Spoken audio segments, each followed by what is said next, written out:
What do you think if people can, let's say they wanted to start to make like kind of an impact and want to share, let's say, their Israel story, so to speak, and kind of like how they see things, whether they're political, whether they're left or they're right, they're into culture, they're into arts or sports or whatever, and they have a passion, they kind of just want to share what's going on here on the ground. How would you recommend to get started?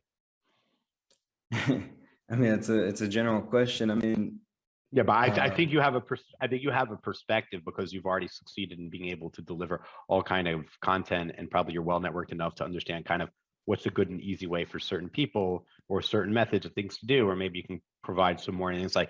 This might not be the best use of your time, even though it might seem like popular or trendy. You may have some insights that other people don't. So I thought maybe you can share that.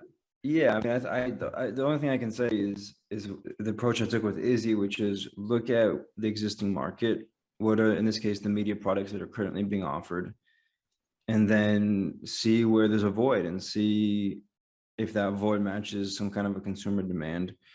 So, for example, if you're into music, maybe there's already a bunch of blogs and whatever about Israeli music, but maybe no one's covering Israeli reggae.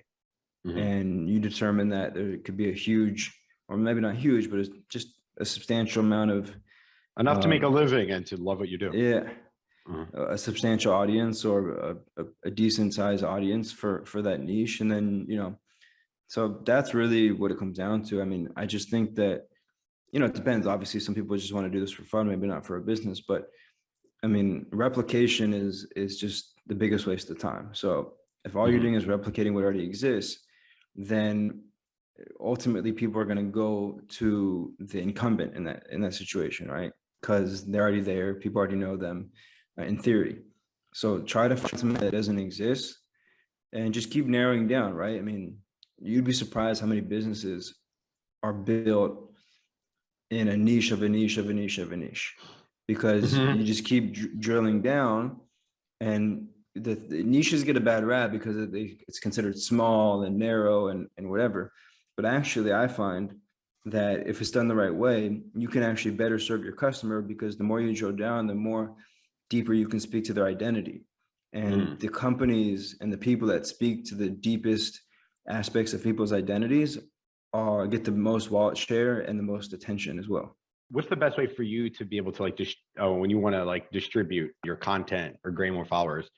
Do you do more advertising? Do you have an email list, or how do you find is your easiest way to expand and pick up new viewers for streamisrael.tv? So social media is definitely, top of funnel awareness, but then any platforms in particular?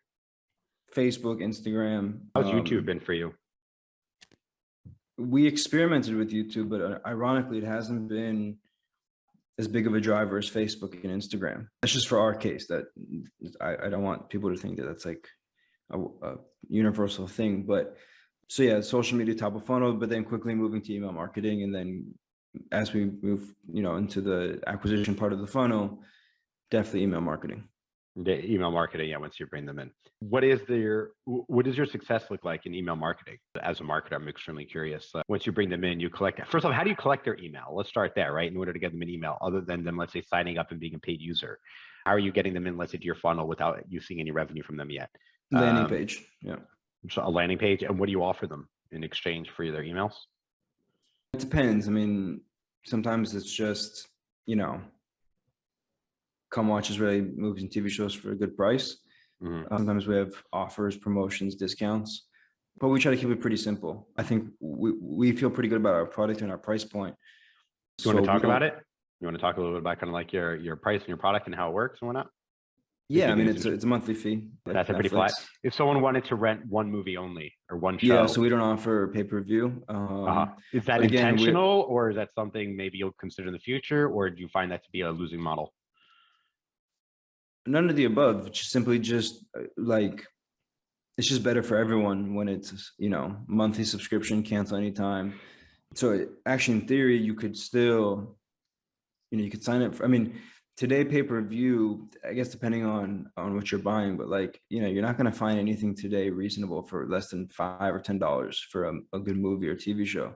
And so, for $10, you can sign up for Izzy, and you can watch whatever you wanted to watch. You might find some other things, and if you don't like anything, you can cancel, and all you do is pay $10. So, I just think that the nature of streaming and the monthly subscription, you know, it's phasing out pay-per-view by and large, just because of the price point of streaming. It's you're basically going to pay the same price, and you have more obviously options with the subscription, and can't in theory you can cancel anytime. I mean, with Izzy you can. I don't want to know, I don't speak about every other platform, but you know, you didn't like what we offer, you cancel, you pay $10. It's not a huge loss. So I just think it's a model that obviously Netflix made popular and seems to be working for a lot of different platforms.